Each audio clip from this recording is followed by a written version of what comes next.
오늘 말씀은 이후에라는 단어로 시작을 하고 있습니다. 이후에 여호와의 말씀이 환상 중에 아브라함에게 임하셔 이르시되 아브라함아 두려워하지 말라 나는 내 방패다라고 말씀을 하셨습니다. 아브라함 가족은 하나님의 명령에 순종하여 1,000 마일 자기 본토 친척 아비집을 떠나서 1,000마일을 여행하여 하나님께서 약속하신 가나안 땅에 드디어 도착을 했습니다. 여러분 요즘도 1,000마일 자동차로 달려도 오랜 시간 걸리잖아요. 근데 그때는 낙타를 탔을 수도 있고 아니면 걸어서 갔을 수도 있고 그 가족들이 1,000마일을 그 이동을 했다는 것은 얼마나 지쳤겠습니까? 본토 친척 아비집을 떠나 약속의 땅에 들어가 보니 좋은 것이 기다린 게 아니라 기근이 기다리고 있었습니다. starvation. 그래서 아브라함이 그 기근 때문에 죽게 되어서 애굽으로 내려가게 되지요. 애굽에 내려간 아브라함은 거기서 아내의 일로 거짓말을 하는 수모를 겪게 됩니다. 아브라함이 애굽에 이르렀을 때 애굽 사람들이 아브라함 아내의 심히 아리따움을 보고 바로의 궁으로 납치를 해 갑니다. 아브라함은 사라가 궁으로 붙잡혀 갈 때 자기 목숨 건지겠다고 자기 아내를 누이라고 속이게 됩니다. 당시 애굽 왕은 세계를 다스리는 신과 같은 존재입니다. 그런 왕에게 거짓말을 했다. 그런 왕을 속였다. 이것은 죽음입니다. 왕의 말 한마디에 아브라함은 그 자리에서 죽을 수도 있었습니다. 아브라함이 공경에 빠졌을 때 하나님이 개입하십니다. 하나님께서 아브라함의 아내 사레의 일로 바로와 그 집에 큰 재앙을 내리십니다.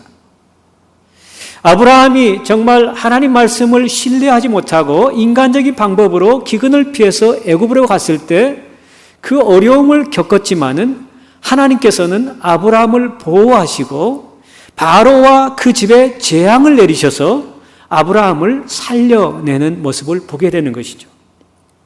창세기 12장 18절 이하에 그 말씀이 나오는데요. 바로가 아브라함을 불러서 이르되 내가 어찌하여 나에게 이렇게 행하였느냐? 내가 어찌하여 그를 내 아내라고 내게 말하지 아니하였느냐? 내 아내가 여기 있으니 이제 데려가라 하고 그의 아내와 그의 모든 소유를 보내었더라. 바로가 아브라함을 후대함으로 아브라함이 양과 소와 노비와 암수 나귀와 낙타를 얻었더라. 누구한테서 이런 것들을 얻었다고요? 바로 왕에게서. 아브라함은 세계를 지배하는 바로에게 바로를 속이고 거짓말을 했다는 그 자체로 죽음을 당할 수도 있었는데 그 상황에서 하나님이 개입하셔서 이 바로로 하여금 아브라함 털끝 하나 손들이지 못하게 하고 오히려 애굽에 있는 놀라운 그런 것들을 아브라함에게 주어서 무사히 약속의 땅으로 되돌아가게 하셨던 것이죠. 신실하신 하나님은 아브라함을 부르셨을 뿐만 아니라 곤경에 처했을 때 하나님께서 개입하셔서 아브라함 가족을 무사히 다시 가나안 땅으로 돌아가게 만드셨습니다. 아브라함이 허물에도 불구하고 하나님께서 아브라함의 방패가 되어 주셨다는 것입니다. 그때 아브라함이 하나님을 아마 다시 생각하는 기회가 됐을 것입니다. 하나님을 변함없이 신뢰했다면 내가 애굽에 내려가지 않았어도 됐을 텐데, 내가 하나님을 신뢰했다면 아내를 내 누이라고 속이지 않았어도 됐을 테인데, 막 그런 생각을 하면서 아브라함이 이제 조금 하나님에 대해서 알아가는 계기가 되었을 것입니다. 아브라함은 그 사건을 통해서 하나님을 조금 더 신뢰할 수 있는 계기가 되었던 것입니다. 하나님은 아브라함을 구해 주셨고 아브라함의 방패가 되어 주셨습니다. 그 일로 인해서 아브라함의 믿음이 조금 발전하는 계기가 되었던 것입니다.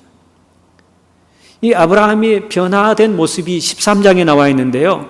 13장에 보면은 아브라함은 조카 롯과 헤어지는 장면이 기록되어 있습니다. 아브라함은 조카 롯과 헤어질 때 하나님의 은혜를 입고 하나님께서 자기를 살려주신 방패가 되었다는 그 은혜를 알고 아름다운 선택을 합니다. 이 아브라함과 롯이 헤어진 이유가 뭐였습니까? 가진 게 너무 많아서 헤어질 수밖에 없었습니다. 아브라함과 롯의 종들이 가진 게 가축이 너무 많다 보니까 이 가축이 많다는 것은 풀밭이 있어야 되잖아요. 그리고 물이 있어야 되잖아요. 근데 그것은 제한되어 있는데 가축이 너무 많다 보니까 할 수 없이 두 사람들이 헤어지게 된 것입니다. 그때 아브라함이 참 멋있는 선택을 하는 내용이 나와요. 아브라함이 애굽에서 그와 그의 아내와 모든 소유와 롯과 함께 약속의 땅으로 올라가니 아브라함에게 가축과 은과 금이 풍부하였다. 그런데 소유가 많아지니까 문제가 발생하는 거예요. 소유가 많아서 특별히 가축의 수가 많아지다 보니까 가축의 먹이가 부족해서 같이 동거할 수 없게 된 것이죠. 그래서 할 수 없이 헤어지게 되었는데 아브라함이 그 헤어지는 과정에서 기가 막힌 얘기를 합니다. 아브라함의 가축의 목자와 롯의 가축의 목자가 서로 다투고 또 가나안 사람과 브리스 사람도 그 땅에 거주하였는지라. 아브라함이 롯에게 이르되 우리는 한 친족이라. 나나 너나 내 목자나 내 목자나 서로 다투게 하지 말자. 내 앞에 온 땅이 있지 아니하냐. 네가 원하는 땅을 선택해라 라고 선택권을 줍니다. 네가 좌하면 나는 우할 것이고 네가 우하면 나는 좌할 것이다. 이에 롯이 그 말을 듣고 눈을 들어 요단 지역을 바라보니까 소알 땅과 소돔과 고모라 땅이 너무 멋있게 보이는 그런 푸른 초장으로 되어 있었습니다. 이에 롯이 눈을 들어 요단 지역을 바라본즉 소알까지 온 땅이 물이 넉넉하니 여호와께서 소돔과 고모라를 멸하시기 전이었으므로 여호와의 동산 같고 애굽 땅과 같았더라. 원래 소돔과 고모라 땅은 에덴 동산과 같은 그런 멋있는 땅이었어요. 그 땅을 누가 선택했어요? 롯이 선택했습니다. 여러분, 제가 롯이라면, 여러분이 롯이라면은 삼촌이 그런 얘기를 했을 때, 삼촌이 먼저 선택하셔야죠. 저희 아버님이 돌아가셨을 때 삼촌이 저를 여기까지 키워주셨지 않습니까? 삼촌에게 우선권을 드리고 나는 삼촌이 차지한 땅 말고 다른 땅을 차지하라고 얘기해야 되죠. 아브라함은 또 자기에게 우선권이 있었지만은 하나님께서 자신의 방패가 되어준 것을 기억하면서 조카 롯에게 그 좋은 땅을 양보를 해버립니다. 여기서 우리는 아브라함의 달라진 모습을 발견하게 되는 것이죠. 소유가 많아져 종들 사이에 다툼이 생기니까 미련 없이 조카에게 좋은 땅을 양보해 버립니다. 삼촌이 우선권이 있는데도 불구하고 조카에게 좋은 땅을 양보하는 참 아름다운 모습이 13장에 기록이 되어 있습니다. 아브라함이 그런 선택을 한 것은 12장에서 하나님께서 그를 살려주신 것을 경험했기 때문에, 하나님께서 그의 방패가 되어주신 것을 경험했기 때문에 이제 조금 하나님을 알아가면서 그런 넉넉한 마음을 가지고 조카에게 양보를 할 수 있게 된 것이죠. 그런데요, 14장에 가면은 또 하나님께서 아브라함을 사용해서 조카 롯을 죽음에서 구출하는 그런 내용이 기록되어 있습니다. 가나안 북부 지역의 4나라와 가나안 남부 지역의 5나라가 전쟁을 하게 되었습니다. 전쟁의 원인은 남부의 5나라 동맹국들이 12년 동안 이 북부 지역에 있는 4나라에게 조공을 바치다가 그들이 배반을 했기 때문에 전쟁이 일어나게 된 것입니다. 이 전쟁은 남부 동맹국들의 패배로 끝이 납니다. 북쪽이 승리를 하고 남쪽이 전쟁에서 지게 됩니다. 남부 지역은 소돔은 남부 지역에 속해 있었는데 그곳에 누가 지금 살고 있어요? 아브라함의 조카 롯의 가족이 살고 있습니다. 이 전쟁에 지니까 북부 사람들이, 북부 네 나라가 남부 지역에 있는 5나라 그 멸망시킴으로 인해서 남부 지역에 있는 모든 재물을 다 빼앗아가 버립니다. 남부 지역 군인이 가까스로 그 전쟁에서 도망쳐 나와서 아브라함에게 조카의 소식을 전해줍니다. 이제 조카가 전쟁에서 진 그 지역에 사는데 모든 재물을 다 빼앗기고 죽을 지경에 있다고 아브라함에게 전합니다. 아브라함은 조카가 사로잡혔다는 소식을 듣고 집에서 훈련한 자 318명을 거느리고 북쪽에 있는 단까지 쫓아가서 북부 연합군과 맞서서 전쟁을 선포합니다. 그런데 놀랍게도요, 누가 이겼을까요? 아브라함이 승리를 합니다. 여러분, 북부 지역의 4개 나라는 남부 지역에 있는 5나라 연합군을 물리쳤던 강한 군사였습니다. 그런데 아브라함이 자기 집에서 데리고 있었던 318명을 데리고 가서 그 4개국 연합군과 전쟁을 했을 때 이겼다는 것은, 이거는 말이 되지 않는 얘기잖아요. 이 전쟁에서 아브라함이 이길 수 있는 확률은 0%입니다. 이 전쟁은 4개국 연합군과 318명이 싸운 그런 전쟁이었습니다. 누가 봐도 북부 연합군이 이길 수밖에 없는 그런 전쟁이었습니다. 북부 연합군은 남부 5개 나라와 연합군과 싸워서 이겼던 그런 전력이 있습니다. 그런데 아브라함이 집에서 기른 훈련된 318명을 가지고 북부 연합군을 어떻게 물리칠 수 있었을까? 저는 여기서도 하나님께서 아브라함의 방패가 되어주셨기 때문에 가능한 일이라고 생각을 해보았습니다. 하나님께서는요, 우리를 흑암 가운데서 불러내시면은 우리가 실수를 할 때 야단치거나 그러시지 않고 그 사람을 빚어가십니다. 하나님을 믿게 만들어 가십니다. 이 아브라함이 이런 2가지 사건을 통해서 이후에 여호와를 믿었다라고 15장 6절에 처음으로 믿음이란 단어가 나오죠. 또 우리가 잘 아는 이스라엘 역사 가운데 사사 시대가 있었습니다. 저지들이 롤링하는 그런 시대가 있었는데 그 시대가 430년 동안 진행되었습니다. 사사 시대의 역사를 보면은 이스라엘 백성들이 하나님을 잘 섬기다가 조금 먹고 살만하면은 다른 데로 눈을 돌려서 하나님을 버리고 우상을 섬기기 시작합니다. 그러면 하나님께서 이스라엘 백성들을 되돌아오게 하기 위해서 주변에 있는 강대국을 사용해서 이스라엘을 치게 하십니다. 그러면 이스라엘 백성들이 죽겠다고 하나님께 부르짖습니다. 그때 하나님께서 누구를 보내주시죠? 사사들을 보내서 이스라엘을 구원합니다.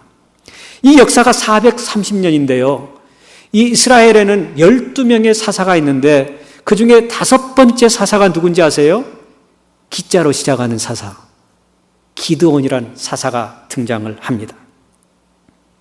이스라엘 백성들이 정말 그 미디안 나라에게 정말 종노릇하고 어려운 그런 상황 속에서 하나님께서 기드온을 불러가지고 사사로 사용하셔서 그 기드온을 통해서 그 미디안 나라를 물리치게 하시죠. 430년 사다 시대는 이스라엘 백성들은 시간이 지나면서 또다시 하나님을 버리고 거짓 신들을 섬기게 되었습니다. 그래서 하나님께서 미디안을 들어서 가지고 이스라엘을 혼내주셨습니다.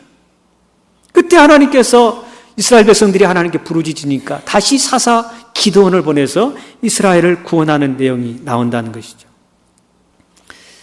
하나님께서 기드온을 불렀을 때 기드온이 미디안 사람들과 싸우기 위해서 군인들을 모집했습니다. 그때 몇 명이 모인 줄 아세요? 32,000명의 군인들이 모였습니다.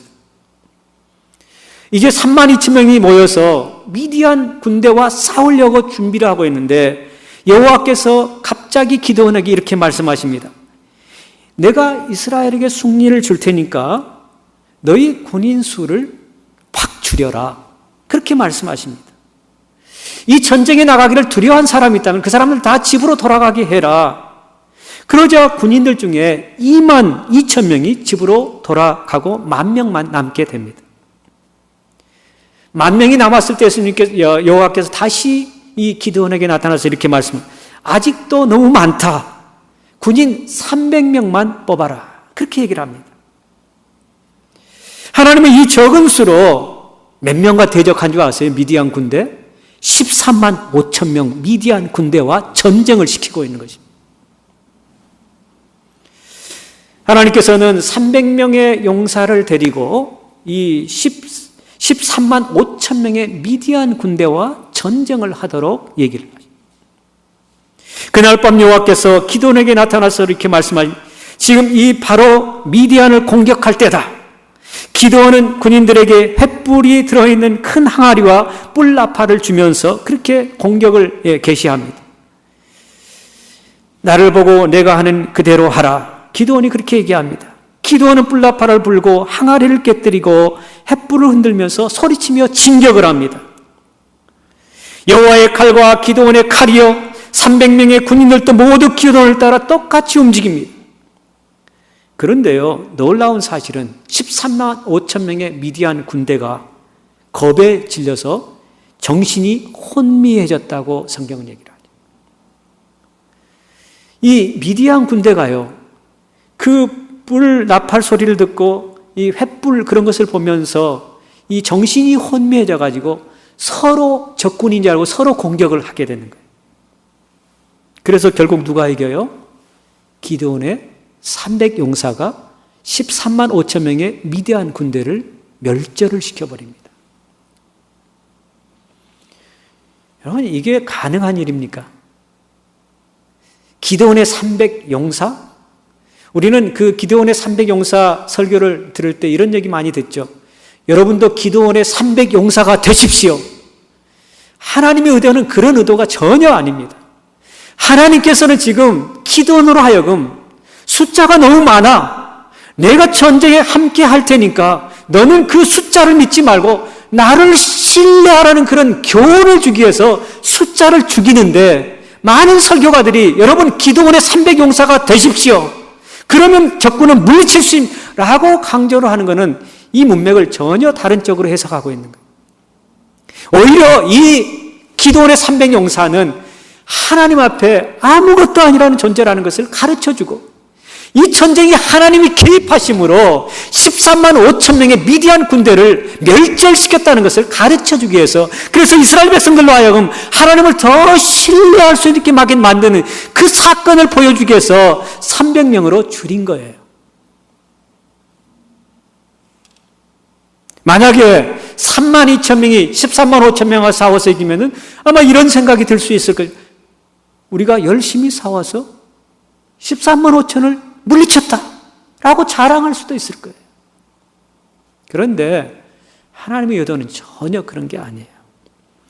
이 아브라함으로 하여금, 기드온으로 하여금 내가 너의 방패야, 나를 신뢰해, 나를 믿어, 그럼 내가 알아서 해줄게, 그 얘기를 하고 싶은 거예요, 하나님께서. 그리고 오늘 읽었던 15장 말씀이 등장합니다. 하나님께서 아브라함에게 뭐라고 말씀하십니까? 아브라함아, 두려워 말라. 그 얘기를 하시는 거예요. 그렇게 말씀하신 것은 아브라함 마음속에 뭐가 있다는 거예요? 두려움이 있었다는 것이죠. 비록 318명의 자기 집에서 훈련한 사람들이 가가지고 북쪽 지역의 네 나라 연합군과 싸워서 승리를 했지만은 언제 다시 그들이 복수할지도 모르니까 아브라함 마음속에는 두려움이 있었을 것입니다. 그 마음을 하나님께서 아시고, 하나님께서 아브라함에게, 전쟁에서 이기고 난 아브라함에게 첫 번째 하신 말씀, 아브라함아, 두려워 말라. 내가 너의 방패야 라는 말씀을 들려주시는 거예요.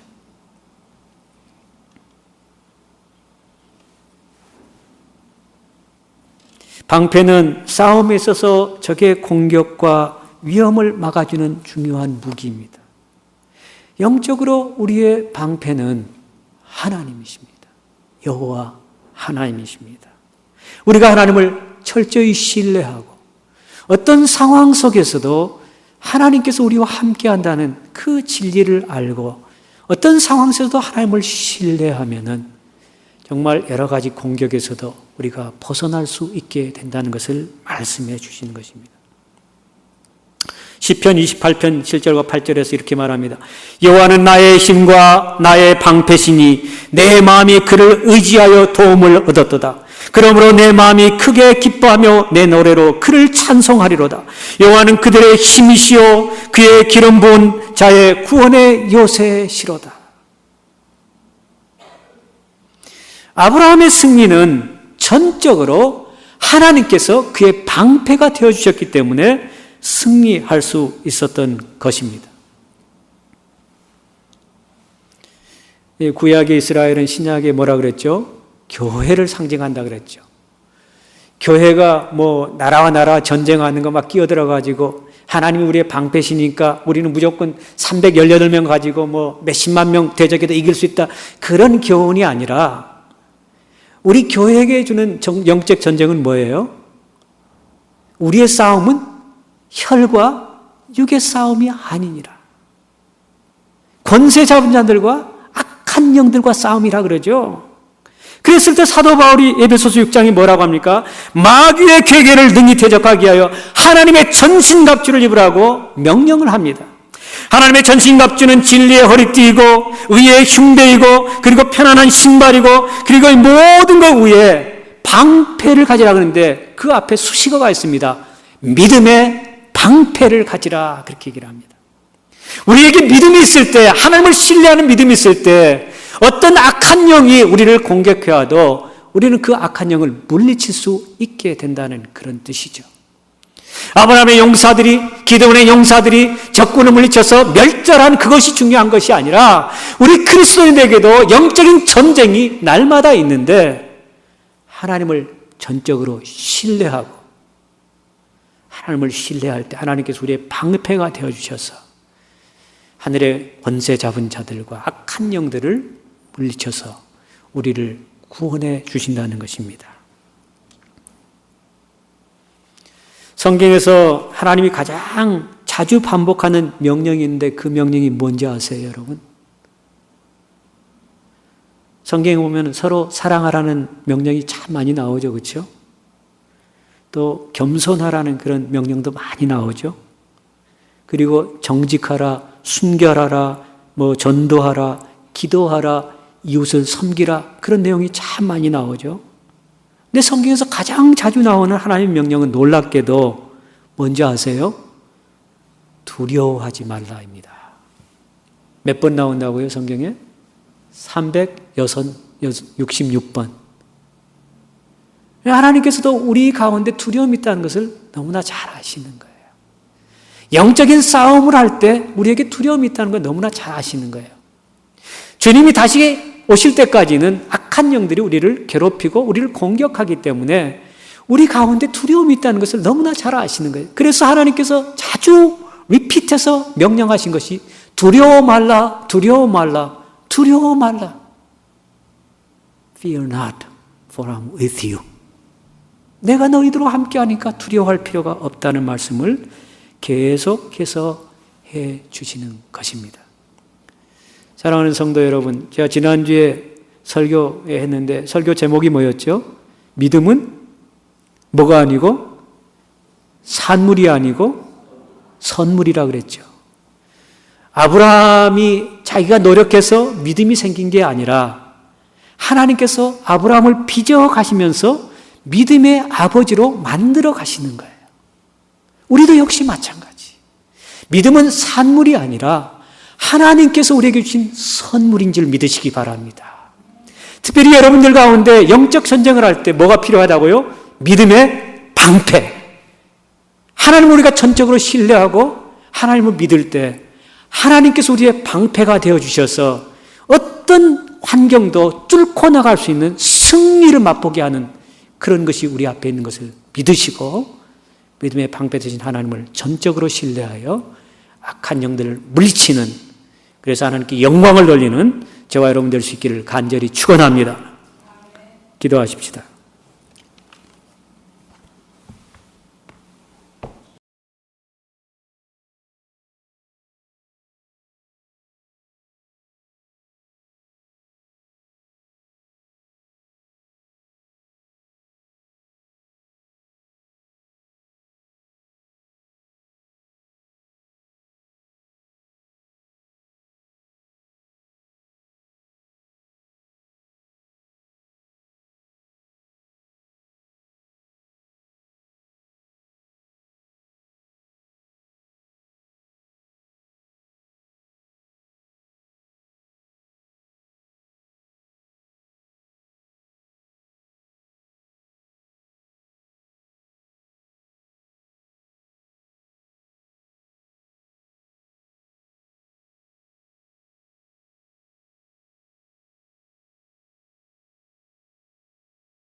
나의 눈 열어 주 보게 하소서.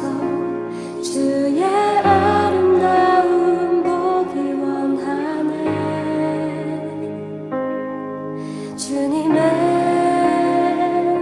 큰 영광 나의 영혼 찬양케 하네. 나의 맘 열어 주께 나아갑니다. 주의 거룩한 뜻 알게 하소서. 주님